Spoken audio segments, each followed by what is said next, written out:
Hey guys, स्वागत है आप सबका हमारे चैनल कॉमिक यूनिवर्स पे। और आज मैं लाया हूँ सिल्वर सफर ब्लैक एपिसोड 5, जो इस सीरीज का आखिरी एपिसोड है। अब तक आपने देखा कि सिल्वर सफर ने लाइफ ब्रिंगर को ईगो से निकाला था, जिसमें गैलेक्टस था, और फिर सिल्वर सफर ने यह तय किया कि वो गैलेक्टस को खत्म कर देगा ताकि फ्यूचर ही बदल जाए। लेकिन वॉचर ने उसे ऐसा करने से रोक लिया और उसे समझाया, और फिर सिल्वर सफर ईगो के पास पहुंचा उसकी मदद लेने के लिए और एक नई एनर्जी जमा कर दी। अब आकी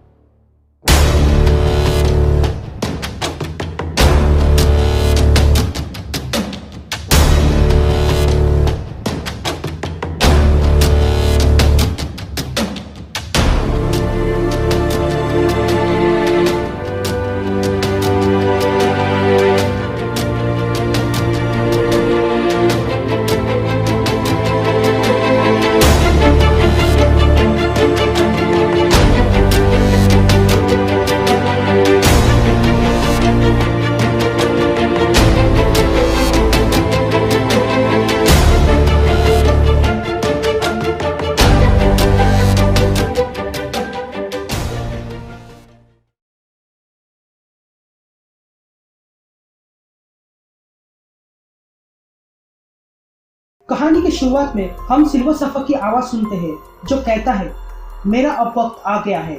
मेरे शरीर की परत निकलती जा रही है और मेरे अंदर के एटॉम्स बिखरते जा रहे हैं और इस हवा में ऐसे फैले जा रहे हैं जैसे कोई धूल हवा में फैल जाती है। लेकिन मैं हारा नहीं हूँ और मारा भी नहीं हूँ, और मैं धीरे धीरे बनते जा रहा हूँ। और ऐसा करने में मुझे याद आ रहा है कि ये अंधेरा मुझसे कुछ कह रहा है। इस अंधेरे के अंदर कुछ ऐसा है जो मुझे कहे जा रहा है, और इस अंधेरे के अंदर मुझे रोशनी जलाने के लिए बहुत बड़ी कीमत चुकानी पड़ी है। जैसे जैसे मेरे घाव भरते जा रहे हैं वैसे ही मुझे याद आते जा रहा है अपनी पुरानी जिंदगी का। एक समय था जब मैं आम व्यक्ति हुआ करता था जिसका नाम था नॉरिन रैड, लेकिन फिर मैं कुछ और बन गया। लेकिन अब मैं वो नहीं हूँ। फिर कहानी प्रेजेंट टाइम में आती है, जहाँ पर सिल्वर सफर अब नल से सामना करने के लिए तैयार था। तभी वो देखता है कि नल उसकी तरफ आ रहा है। तभी सिल्वर सफर ने जो यूनिवर्स से जमा की हुई पावर्स थी उसे वो अपने सिरे में भरता है और कहता है, मैं कोई रचयिता नहीं हूँ और ना ही संहारक। नल जो अंधेरे का देवता है वो यहाँ आ चुका है और मैं मरने वाला हूँ, क्योंकि मैं कमजोर पड़ चुका हूँ और मेरा कॉस्मिक शेल वो भी टूट चुका है और मेरा शरीर अब काला पड़ते जा रहा है। लेकिन मैं अब हार मानने वाला नहीं हूँ। मैं अब नहीं भागूंगा। अब ये लड़ाई हार या पार होगी। और ये कहते ही सिल्वर सफर बड़ी तेजी से नल की तरफ बढ़ता है और अचानक से टर्न लेता है और ईगो से कहता है कि अभी हमला करे। और ठीक वैसे ही ईगो नल पर अपने मुंह से एनर्जी छोड़ता है, जिसके कारण नल जलने लगता है। लेकिन इससे नल का कुछ बिगड़ने वाला नहीं था। नल दोबारा से सिल्वर सफर का पीछा करता है। तभी सिल्वर सफर की आवाज सुनाई देती है, ये ताकत जो मेरे सीने में है वो गर्म होती जा रही है, जैसे ही मैं युद्ध के अंतिम पड़ाव में पहुंच रहा हूँ। पर मैं इतनी जल्दी हार नहीं मानूंगा। मैंने अंधेरे को हराने के लिए उजाले को खत्म नहीं करूंगा। सिल्वर सफर अपनी पूरी ताकत से नल से लड़ने लगता है, और इसी बीच अब सिल्वर सफर का दाया हाथ छोड़कर बाकी शरीर काला पड़ चुका था। तभी सिल्वर सफर उसी एनर्जी का इस्तेमाल कर अपने लिए एक तलवार बनाता है और नल से लड़ने लगता है। तभी सिल्वर सफर कहता है, ये है नेक्रोसॉर्ड जो कि नल के पास है, और मेरे पास है सिल्वर ब्लेड जो बनाई गई है कॉस्मिक पावर से। और जब ये दोनों तलवारें एक दूसरे से टकराती है तो देवता भी उसके गुण से हिल जाते हैं। तभी सिल्वर सफर अपनी तलवार से नल पर वार करता है, लेकिन नल अपने अलग अलग रूप बना लेता है और धीरे धीरे नल सिल्वर सफर पर भारी पड़ने लगता है और वो सिल्वर सफर को अंधेरे में डुबाने लगता है। अब नल के मुंह से खून निकलने लगा था, लेकिन फिर भी वो सिल्वर सफर पर भारी पड़ रहा था और वो उसे अपने अंधेरे से जकड़ने लगता है।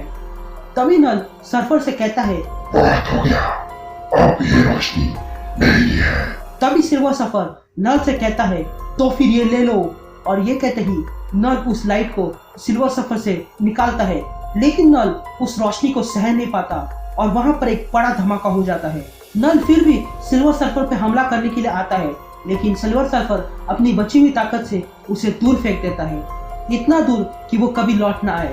तभी सिल्वर सर्फर कहता है, ये जंग अभी बाकी है, ये ताकत जो मैंने बनाई है वो नल को मिटाने के लिए काफी नहीं है, और मैं जानता हूँ कि वो एक ना एक दिन वापस जरूर आएगा, लेकिन अब नहीं। तभी सिल्वर सर्फर बहुत थक चुका था और वो अब एक बंजर प्लैनेट पर आ जाता है, और अब सिल्वर सर्फर का पूरा शरीर काला पड़ चुका था और वो अपने अंदर की ऊर्जा को निकालता है और उस ऊर्जा से बीजों का निर्माण करता है और कहता है ये एनर्जी जो मैंने ईगो से ली थी वो कभी जंग में लड़ने के लिए बनाई नहीं थी और ना ही किसी को चोट पहुंचाने के लिए। ये तो सिर्फ एक ऊर्जा है जो अंधेरे को दूर करेगी। ये मेरी विरासत है, यूनिवर्स की वो शुरुआत जिंदगी जिसे मैंने इन बीजों में डाला है। ये एनर्जी मुझे उन दुनिया से मिली है जो नल के राज में डर में थे, और आज के बाद ये बंजर प्लैनेट सभी चीजों की सच्चाई होगी। तुम अपने पास्ट को खत्म नहीं कर सकते हो और ना ही अपनी परछाई को मिटा सकते हो। तुम अंधेरे को हरा नहीं सकते हो, लेकिन अपने अंदर की रोशनी को जगा सकते हो और उसे सुरक्षित रखना, और जब ताकतवर हो जाए तब उसे शेयर करना उन प्लैनेट्स के साथ जो कभी अंधेरे में फंसे हैं। और समय के साथ साथ ये रोशनी अंधेरे को खत्म कर देगी और उसकी रोशनी में नहाकर शायद मुझे माफ किया जाएगा। तभी सिल्वर सर्फर उन बीजों से एक पौधा बनाता है और अगले ही पल उसका वास्तविक रूप आग में बदल जाता है और उसकी वाफ पूरे यूनिवर्स में फैल जाती है। तभी आगे सिल्वर सर्फर कहता है अब फिर से मौत से एक नई जिंदगी बनेगी, और अब मेरे एटम्स पूरे यूनिवर्स में फैल चुके हैं और इन एटम्स ने उन प्लैनेट्स को जन्म दिया है जिसे मैंने मरते हुए देखा है। अब मेरी चेतना हर जगह फैल चुकी है। मैं उन प्लैनेट्स को फील कर सकता हूँ जिन्हें आगे जाकर गैलेक्टस खाने वाला है। अब जाके समझ आया मुझे कि वे लोग सिल्वर सर्फर को क्यों पूछते हैं, और आने वाले समय में मेरा फिजिकल फॉर्म वापस बन जाएगा। और इसी दौरान मुझे याद आ गया है कि मैं हूँ नॉरिन रेड, जेनला का बेटा। कभी ना खत्म होने वाले अंधेरे में चलने वाले रोशनी हूँ मैं, एक दोस्त हूँ मैं, एक प्रेमी, और सबसे पहले एक बचाने वाला। मैं पूरे ब्रह्मांड में अनेकों नामों से जाना जाता हूँ, पर अब मैं मौत नहीं हूँ क्योंकि मैंने उसे छोड़ दिया है, और अब मैं वापस लौट आया हूँ एक नए रूप में, और वो है ब्लैक। और इसी के साथ यही हमारी कहानी खत्म हो जाती है। तो ये था आज का एपिसोड। उम्मीद करता हूँ कि आपको पसंद आया होगा, और अगर आपको वीडियो पसंद आए तो एक लाइक जरूर करना, और ऐसे ही इंटरेस्टिंग कॉमिक्स के लिए चैनल को सब्सक्राइब करके नोटिफिकेशन बेल को ऑल पे सेट कर लें ताकि वीडियो की नोटिफिकेशन आपको यहाँ खींच सके। और ज़्यादा कनेक्टेड होने के लिए आप मुझे इंस्टाग्राम पर भी फॉलो कर सकते हैं, जहाँ पर मैं कुछ डब वीडियोस भी लाता हूँ। इंस्टाग्राम की लिंक इस वक्त आपको स्क्रीन पर दिखाई दे रही होगी और डिस्क्रिप्शन में भी मिल जाएगी। तो मैं आपसे मिलता हूँ अगले एपिसोड में, तब तक के लिए बाय।